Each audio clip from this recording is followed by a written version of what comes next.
Assalamualaikum warahmatullahi wabarakatuh. Para orang tua hebat, pembelajar dan penuh cinta, saya Rania Fajrina Hakim. Di sini kita akan membahas kembali video mengenai penggunaan TIK atau Teknologi Informasi dan Komunikasi yang sesuai dengan tahapan anak. Nah, memasuki era 4.0 dengan teknologi yang semakin canggih yang dapat memberikan kemudahan bagi setiap individu untuk mengakses berbagai informasi, tidak terkecuali penggunaan gadget. Nah, penggunaan gadget atau smartphone ini juga memberi dampak positif maupun negatif dalam proses perkembangan pada anak usia dini. Jadi, penggunaan gadget dalam kehidupan sehari-hari dapat mempengaruhi kognitif anak menjadi semakin cerdas. Karena gadget bisa difungsikan dengan baik sebagai sarana yang melengkapi proses pembelajaran anak. Nah, perkembangan anak itu adalah sebuah proses perubahan pada diri seorang anak menuju tahap pendewasaan atau kematangan fungsi fisik dan psikologis yang terjadi dalam periode waktu tertentu. Nah, secara umum, perkembangan manusia ini dibagi menjadi tahapan-tahapan. Nah, tahapan yang pertama itu dinamakan masa anak-anak awal atau early childhood. Nah, jadi pada masa ini, usia anak itu mulai dari 4 tahun sampai 5 tahun 11 bulan. Nah, jadi anak-anak pada masa ini masih memfokuskan diri pada hubungan dengan orang tua atau keluarganya. Jadi masa anak-anak awal ini ditandai dengan kemandirian, kemudian kemampuan mengontrol diri atau self-control, serta keinginan untuk memperluas pergaulan melalui kegiatan bermain sendiri atau bermain dengan teman sebayanya. Nah, untuk tahapan yang kedua adalah masa anak-anak tengah atau middle childhood. Nah, masa anak-anak tengah ini dialami oleh anak-anak yang berusia 7 sampai 9 tahun atau secara akademis anak-anak yang duduk di kelas awal SD seperti kelas 1, 2 ataupun 3. Nah, jadi anak-anak akan mulai mengembangkan kepribadian seperti pembentukan konsep diri, fisik, sosial, dan akademis untuk mendukung perkembangan harga diri, percaya diri, dan efikasi diri. Nah, untuk tahapan yang ketiga adalah masa anak akhir. Ini adalah tahapan yang terakhir, Bunda, atau disebut late childhood. Nah, masa anak-anak akhir ini berlangsung pada anak usia 0 sampai 12 tahun atau pada anak-anak yang sedang berada di bangku kelas 4, 5, atau 6 SD. Nah, jadi pada masa ini sering juga disebut sebagai masa bermain. Untuk ciri-cirinya, yang pertama, anak-anak sudah memiliki dorongan untuk masuk ke dalam kelompok-kelompok teman sebayanya.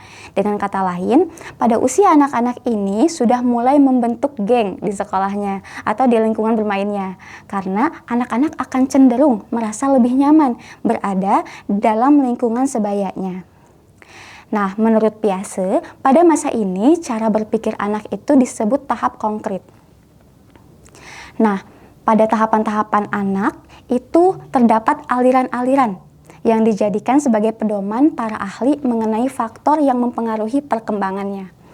Nah, menurut Hidayah pada tahun 2003 halaman 3, aliran ini dibagi menjadi 3. Untuk aliran yang pertama itu disebut aliran nativisme.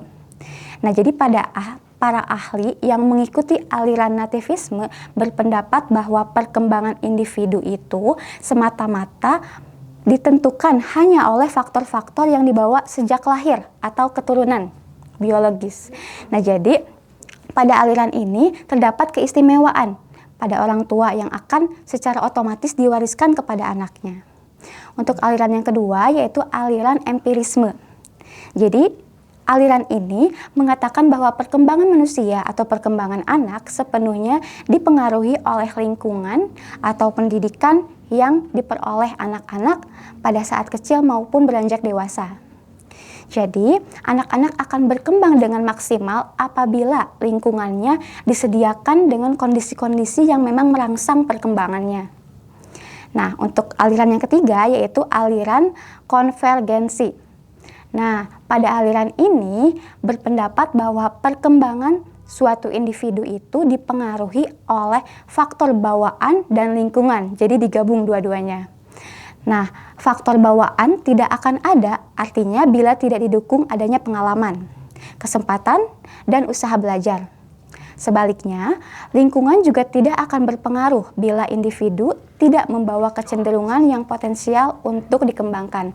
Jadi, pada aliran konvergensi, ini antara faktor bawaan dan lingkungan itu saling berintegrasi. Yang pertama adalah perkembangan fisik anak. Nah, perkembangan fisik pada anak dimulai dari kepala hingga kaki. Dan juga proses pertumbuhan dimulai dari bagian tengah ke arah tepi tubuh. Dan perkembangan motorik kasar lebih dahulu berkembang dibanding motorik halus. Nah, kendali terhadap kepala dan otot tangan diperoleh sebelum adanya kendali terhadap otot kaki. Dengan cara yang sama, anak-anak dapat mengendalikan otot lengannya sebelum mereka dapat mengendalikan motorik halus pada tangan mereka yang diperlukan untuk dapat mengendalikan motorik halus, seperti menulis, memotong, dan menggunting. Nah, yang kedua adalah perkembangan sosial anak.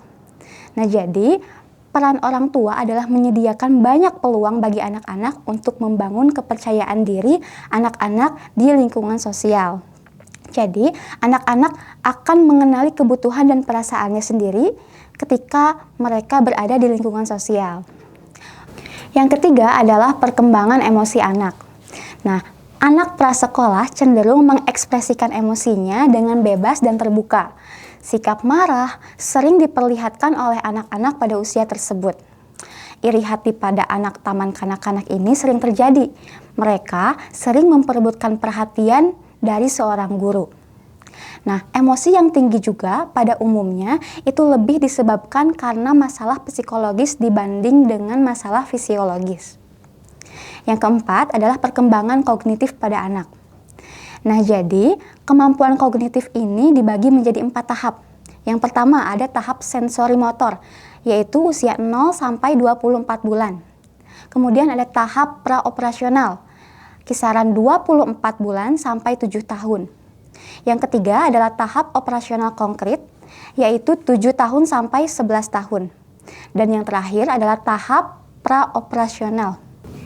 Nomor 4 adalah perkembangan kognitif pada anak. Nah, kemampuan kognitif pada anak ini dibagi menjadi 4 tahap. Yang pertama ada tahap sensori motor, yaitu terjadi pada anak usia 0 sampai 24 bulan. Kemudian yang kedua adalah tahap praoperasional, yakni terjadi pada anak umur 24 bulan sampai 7 tahun. Untuk tahap yang ketiga adalah tahap praoperasional konkret, yakni pada usia 7 tahun sampai 11 tahun. Dan yang terakhir adalah tahap operasional formal, dimulai dari usia 11 tahun. Nah, tahap-tahap ini merupakan pola perkembangan kognitif yang berkesinambungan, yang akan dilalui oleh semua orang, oleh semua anak. Oleh karena itu, sebenarnya perkembangan kognitif seseorang itu dapat diramalkan atau dapat dideteksi. Lanjut, nomor 5 adalah perkembangan bahasa. Nah, dalam pengertian ini mencakup semua cara untuk berkomunikasi anak sehingga pikiran dan perasaannya akan dinyatakan, akan dikeluarkan dalam bentuk tulisan, lisan, isyarat, atau gerak dengan menggunakan kata-kata atau kalimat, bunyi, lambang, dan gambar. Nah, sejak anak berusia 2 tahun, anak itu akan menunjukkan minat untuk menyebut nama benda serta terus berkembang sejalan dengan bertambahnya usia mereka, sehingga mampu berkomunikasi dengan lingkungan yang lebih luas. Nah, untuk yang keenam adalah perkembangan moral. Jadi, setiap anak akan melalui perkembangan moral yang sama. Oleh karena itu, perkembangan moral juga seseorang dapat diramalkan atau dapat dideteksi. Nah, jadi dalam hal ini, perilaku anak akan tunduk pada kendali eksternal. Dan anak-anak juga akan berorientasi pada kepatuhan dan hukuman yang ada. Nah, bunda-bunda, kita akan masuk ke tahapan-tahapan pada anak. Menurut Asosiasi Dokter Anak Amerika Serikat dan Kanada, terdapat beberapa tahapan pengenalan gadget pada anak. Tahapan tersebut adalah 1. pada anak usia 2 sampai 4 tahun. Jadi pada anak ini, anak mulai berinteraksi dengan gadget. Oleh karena itu, orang tua atau orang dewasa harus mendampingi ketika anak menggunakan atau mengaplikasikan media sosial.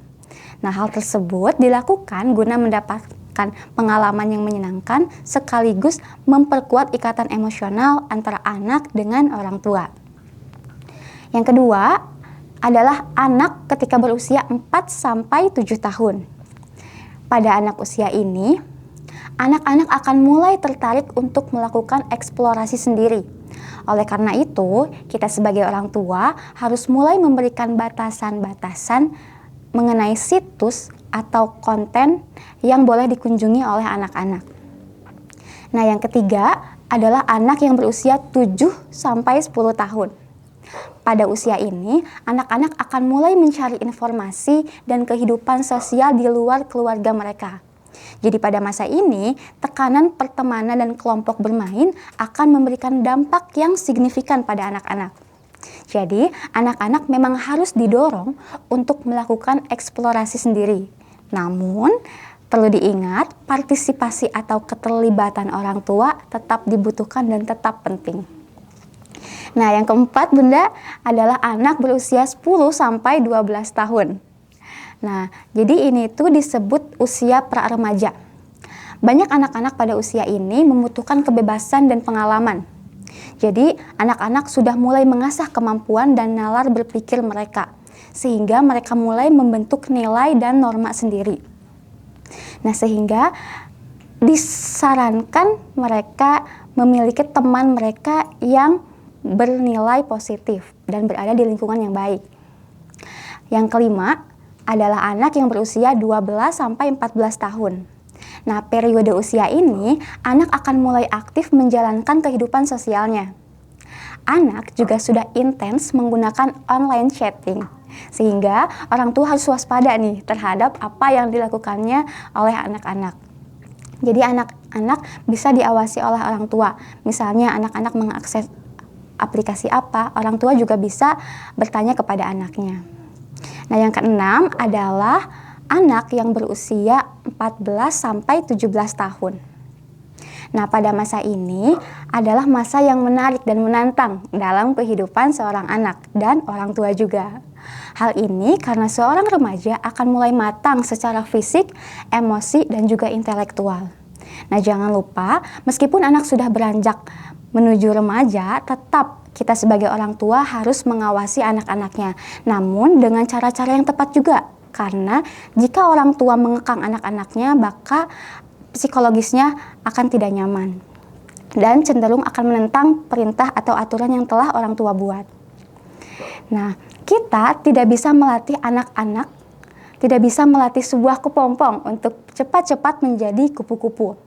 Sama halnya dalam melatih seorang balita, dalam tumbuh kembang atau tahapan-tahapan balita, kita tidak bisa memaksakan untuk cepat-cepat menjadi dewasa. Karena tumbuh kembang anak itu berlangsung dengan unik dan berbeda-beda. Kenapa itu terjadi? Karena setiap organ tubuh anak itu memiliki pola pertumbuhan yang berbeda-beda, dengan kecepatan yang tidak sama pada setiap usianya. Mungkin itu materi yang dapat kita sampaikan pada materi kali ini. Semoga bermanfaat. Wassalamualaikum warahmatullahi wabarakatuh.